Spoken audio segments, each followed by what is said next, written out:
Assalamualaikum warahmatullahi wabarakatuh. Kami dari kelompok 4 dan kami beranggotakan Dewi Anjas Kartaji, Putri Elin Susanti, Faika, dan Harlianto Wahyudi. Di sini kami akan menjelaskan mengenai kromatografi gas. Kromatografi gas adalah pemisahan campuran menjadi komponen-komponennya dengan menggunakan gas sebagai fase gerak yang melewati suatu lapisan serapan atau sorben yang diam. Nah, kromatografi gas ini terbagi menjadi dua fase, yaitu fase gerak dan fase diam. Fase gerak berupa gas pembawa yang bersifat iner seperti helium atau tidak reaktif seperti nitrogen. Sedangkan fase diam berupa lapisan cair mikroskopis atau polimer di atas padatan pendukung fase diam. Bagian-bagian kromatografi gas. Yang pertama, ada oven. Oven yang baik harus bisa memberikan akurasi dan kestabilan suhu yang baik. Kemudian yang kedua ada kolom yang berfungsi sebagai fase diam. Dalam kolom inilah terjadi pemisahan komponen-komponen dalam campuran berdasarkan perbedaan afinitas masing-masing komponen terhadap fase diam dan fase gerak. Kemudian yang ketiga ada injektor yang berfungsi untuk memasukkan sampel, menguapkan sampel, dan mencampurkan uap sampel dengan gas pembawa. Dan yang keempat ada detektor, yang berfungsi untuk mengubah energi listrik menjadi sinyal.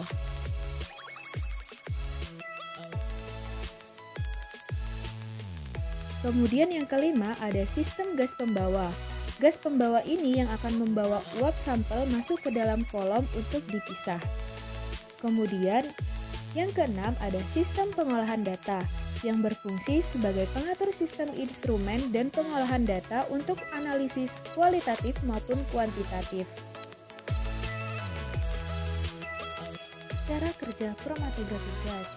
Sampel disuntikan di injektor yang suhunya telah diatur. Sampel akan menguap dan akan terpisah berdasarkan titik uapnya. Karena sampel yang titik uapnya rendah otomatis akan menguap terlebih dahulu.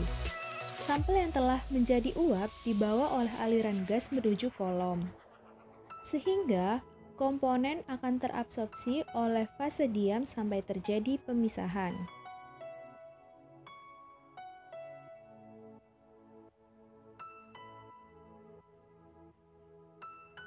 Komponen terpisah berdasarkan nilai kepolarannya. Komponen yang memiliki nilai kepolaran yang rendah akan keluar terlebih dahulu, seperti yang terjadi pada warna biru. Komponen yang memiliki nilai kepolaran yang tinggi akan keluar belakangan, seperti yang terjadi pada warna hijau. Hal ini terjadi karena silika yang terdapat pada dinding kolom bersifat polar dan cenderung menahan komponen yang bersifat polar juga.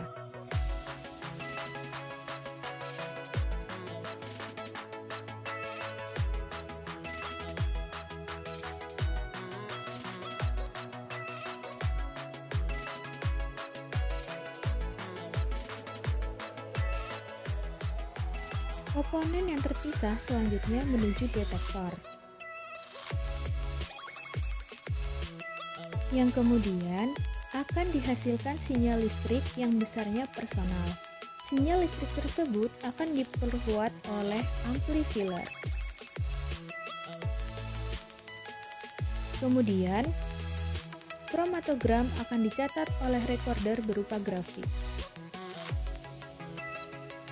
Hasil yang baik ditunjukkan dengan grafik yang tidak menumpuk atau titik puncak tidak saling menopang antara satu dengan yang lainnya.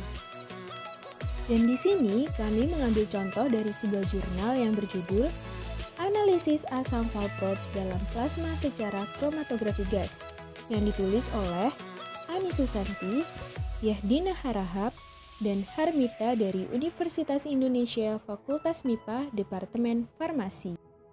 Dalam jurnal ini dituliskan menggunakan kolom jenis kapiler dengan laju alir 0,2 sampai 2 mili per menit dan temperatur injektor dan detektor 250 derajat dan menggunakan detektor jenis ionisasi nyala. Sekian dari kami, semoga bermanfaat dan wassalamualaikum warahmatullahi wabarakatuh.